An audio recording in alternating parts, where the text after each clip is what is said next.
worries. Welcome to Drink and Spill with Nelly, where we talk about the dark side of business or the shaggy side of climbing your career ladder. And with me is still my wonderful friend, Essien Bossman. And today we want to talk about the shaggy of being an agency owner, marketing agency to be precise.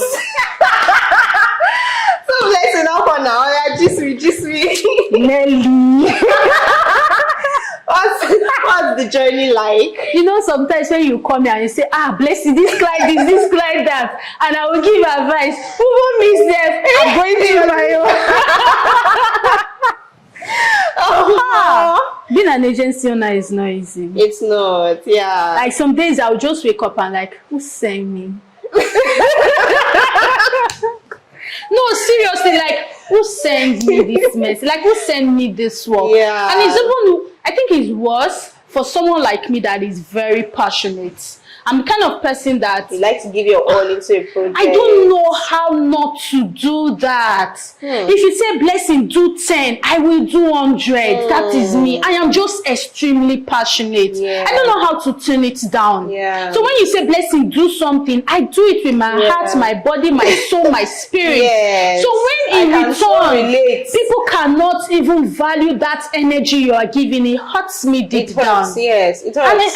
And we see it every single day in this journey. I don't. Sometimes I even wonder which is even worse. Is it like the small businesses or even the medium-sized business or the large-sized business? Because it seems like for every level of business, there are like different level of shaggy. It's like they hire the business, they hire the shaggy. Because I've seen people say that forget it to. And small businesses can be like stressful to agencies. What about the large scale business? Do you know what agency owners go through to meet targets? You know, the funny thing, one thing I always say is no matter the stress that you are going through, ensure that the money is worth it. True. Because with small business, they may not be able to pay you to keep your mental health. They will pay you peanuts and stress you. But the big businesses, they will stress you, but you know you are cashing out for them. So whether it's small business, I know that this is the shaggy I've signed up for. This is the stress that I've signed up for. So in order for me to go through this stress, I will charge you. I will charge you very well. So that when you are giving me it left and right, I can at least still take myself out, buy a cocktail, drink, relax. Therapist. Like just talk to somebody, because it's not funny. It's not funny. What about I think sometimes I just look at it that maybe freelancers, like being a freelancer is even better off than being an agency owner, because at this point you're like, I don't think there's so much expectations on freelancers compared to agents, or I don't know if I'm just overthinking this. Yeah, I think the problem is in our industry. Okay. You see, anything that has to do with creativity, you know, creativity is subjective. What you term as something that is good is different from what someone else will term as something that is good. So in our industry, people already have their biases. Especially now, let's even bring it down to marketing. People believe that once they spend money in marketing, they should get return of investment. And Nigerians do not build brands. What they do is buy and sell. They are in trades. They want to put in and cash out. It's not like they don't. What is brand building? They don't care about that. That's most of the time when you just tell them, okay, first of all, you need to build this awareness. Then people even get to know you. Awareness. We don't have that time. Aware what? What are you aware for? Some brands that will tell you that I'm already popular in the market. People already know me. So what am I building awareness for? For me, I prefer agency. Oh God. I would rather be an agency owner than a freelancer, because I've tasted both sides. Being a freelancer, you can't really grow beyond yourself. And then you can't really make as much as you would want. You will still be going through shaggy, don't forget, but you can't make one thing. Maybe the thing that would be best is one-off projects. For us that we do marketing consistently for brands, you know that it's just every month. But if probably what we're just doing is website, you build your website one-off, carry your problem and go. If I have, even though you will stress me, I know I've delivered this problem, this particular person and their stress, they've gone. Let me focus on my own. I feel like that would have even been a better option than maybe running an agency or freelancing one-off project. Because managing clients are like, oh, the numbers are not increasing. Wow, the social media is low. It's low. The engagement, nobody's liking the post. Nobody's commenting. Nobody's commenting. And then you see, like digital marketers and agency owners, they're like looking for how pods to join. Oh, please come and like it's It's crazy. Like the burnout is actually real. Clients told me that we should go and buy, we should pay people that will be engaging on their accounts. Hi. That's what he told me. I told him that, sir, we don't really need, because me, I'm not a fan of that. I'm like, we don't really, let's create different type of content. Let's be patient. The numbers will grow. And another thing I noticed is that because they've already bought followers, they didn't grow their accounts organically. Okay. They bought followers. So the only people that are commenting on their accounts is their staffs. Wow. I wish they had grew their accounts. They would have had comments. Exactly. Another thing again is most of them don't even like to spend on ad campaigns because the thing is organic engagement is hard, especially except you're working with like influencers that can boost organic engagement. If you come to me with organic, and marketing campaigns have like objectives, there's engagement, there's lead generation, there's awareness and everything. Like, why can't you just spend I understand the fact that there's no, like, most of them might not have funds for marketing, but at least try to spend. Look at your objective. What's your objective for the month? Okay, how much minimum can you afford? Or how can we like achieve results with this? But they're not even willing to spend. But you know, some of them are delusional. Let me explain what I mean. So a client will come to you and they will tell you that, oh, we want to hit X number in sales. Let's say we want to make 20 million in sales. You do the math, because what we do is math. We do the math. This is the cost per lead. This is the average cost per conversion that we can get for you. Let's say we can do 5% conversion or 10% conversion, depending on your industry. When you do the math and present it to them with data and tell them that, okay, you need to spend 5 million or 3 million in marketing. It's too much. You literally said you want to make this number. It's not me that said it. So you reduce your expectation if you don't have money. I always tell them that since this money is not coming to you, it's coming to these platforms, and this is how much it costs to actually achieve the result you're going. So I don't even understand why. There's another thing again that I see with this our industry is getting clients that want to talk down on your price, because, and I will not blame them, because a lot of times you go on social media, you're seeing companies that are marketing their marketing services for 30K as if we are selling crayfish. Exactly. So most of the time you might give them your rate, they're like, you have big eyes. It's too much. Well, like in your case, how do you deal with that pricing part?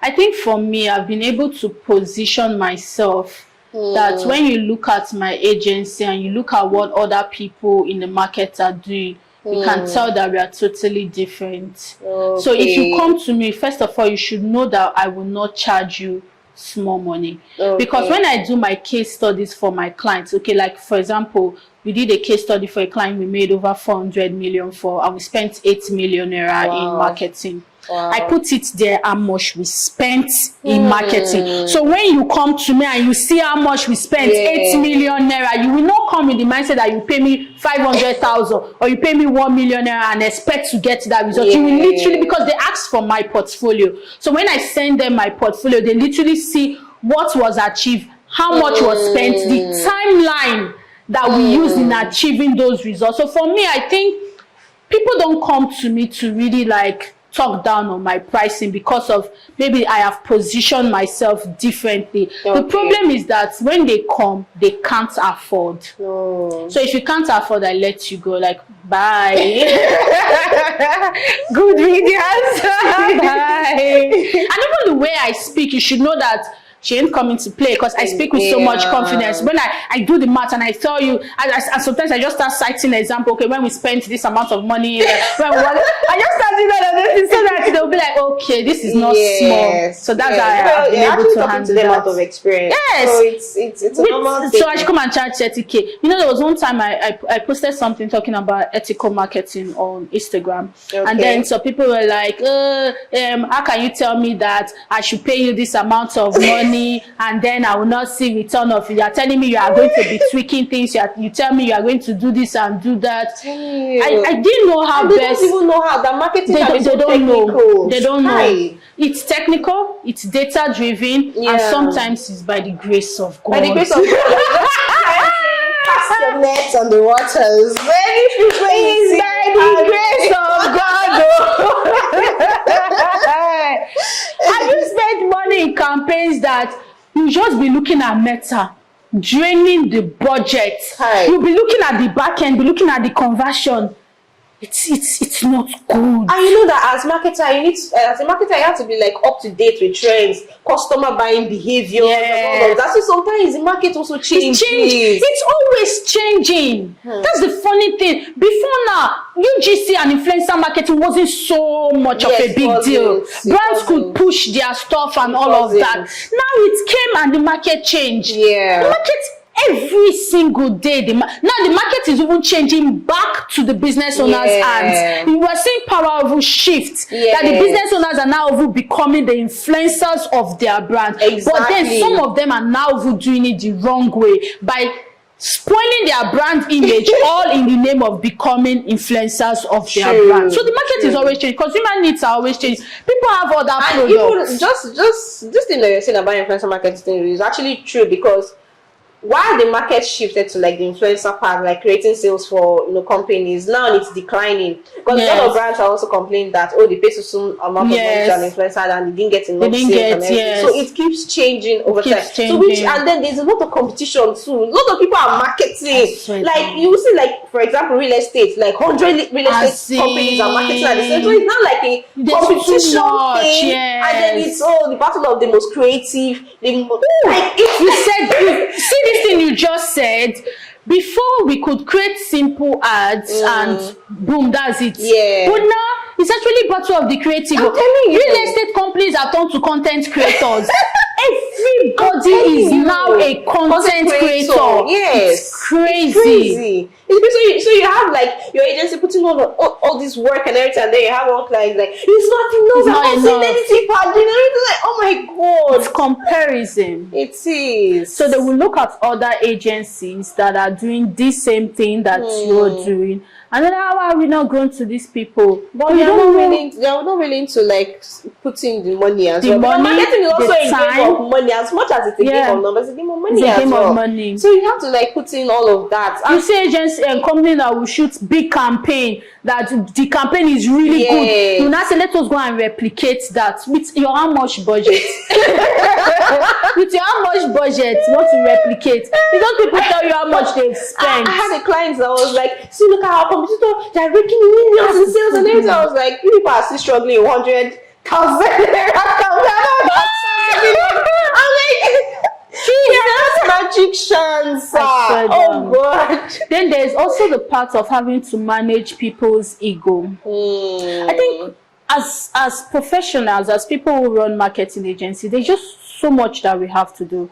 We have to please our clients. We have to manage their ego. We have to manage our team members. We have to bring money into the business. Expectations. I feel like some days I just sit and like, let me just go and find another thing to do. Let me just go and find work. Let me just go and find something else. It's true. I think a lot of marketing agency owners have gotten to that point where sometimes like, no, maybe I should just work for so. Even let me just pay my money. The lady that mentored me in digital marketing, I know how many times that she had to like pause on her marketing agency, get a 9 to 5.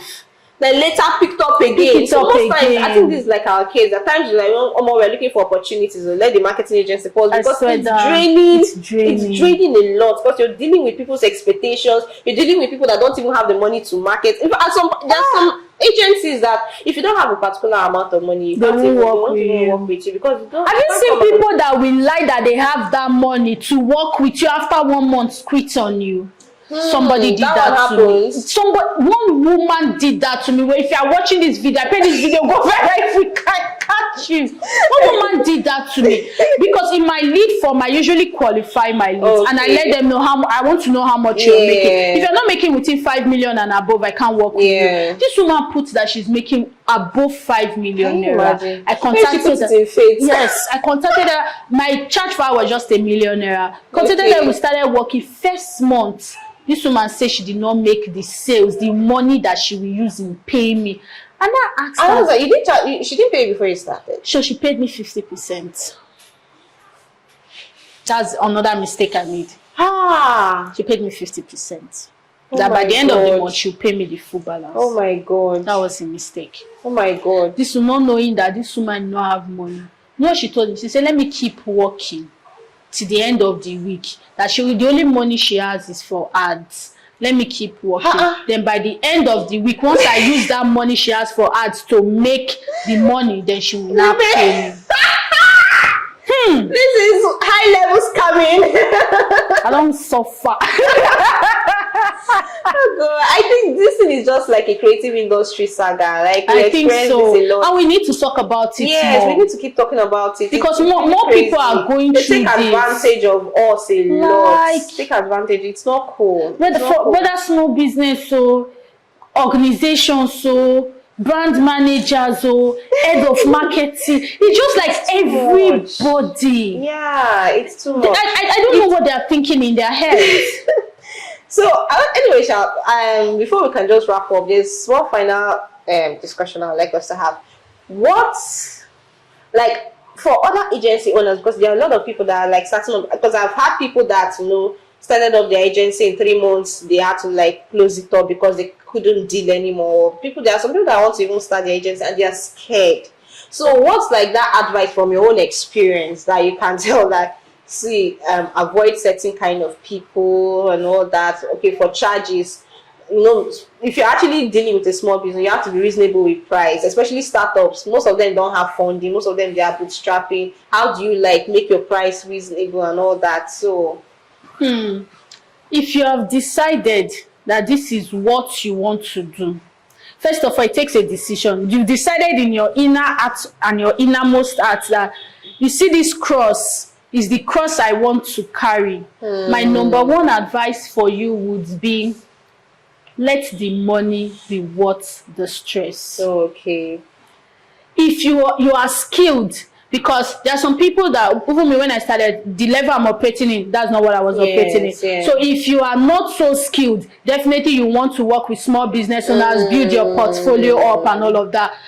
If you are at that stage, my advice would be that gather experience, not money first. Gather experience. Yes, people will work on you, people will do whatever they want to do to you. It's all part of the journey, it's all part of the cross and the body you've decided to carry. So number one advice is, you see that experience, you need it, because it's that experience and that portfolio that can take you to your next level. If you want to bid for higher contract, you can't bid for higher contract by showing them shabby work. So because the quality of clients you work with will determine the next level of your journey, will determine the kind of people you can work with. So if I want to be able to work with Coca-Cola, I should be working with a smaller version of Coca-Cola and deliver the work that if I was working with Coca-Cola, that is the same work I will deliver for that smaller version. So I can take up that portfolio and go and pitch to Coca-Cola. The mistake that some people make is that if they're operating from a small level, if they're at a small level, they operate from a small level. No, you can't do that. You have to operate as your future self. You have to. The work you are delivering now should be what you want to deliver in the future for bigger agencies. That way, you'll be able to grow faster because you now have solid portfolio that you can take up and use somewhere else. Okay. Thank you so much, Blessing. Thank you for having me. This was actually insightful. Okay, so it's been an insightful gist with my wonderful friend Blessing Bossman. And in case you're running an agency or you're thinking of starting one, don't worry, we're rooting for you. If you need any advice, any help on how to navigate the tough waters of running a marketing agency, you can always reach out to us for advice, tips, and we'll be more than happy to give you the support that you need. And also, if you have your business saga stories or career shaking stories that you want to share with us, you can send me an email at essiennelly@gmail.com, or you can call me at 08132152458, and I'll be more than happy to have you as a guest on my show or to read your story to our audience. Do have a beautiful weekend. I remain Nelly.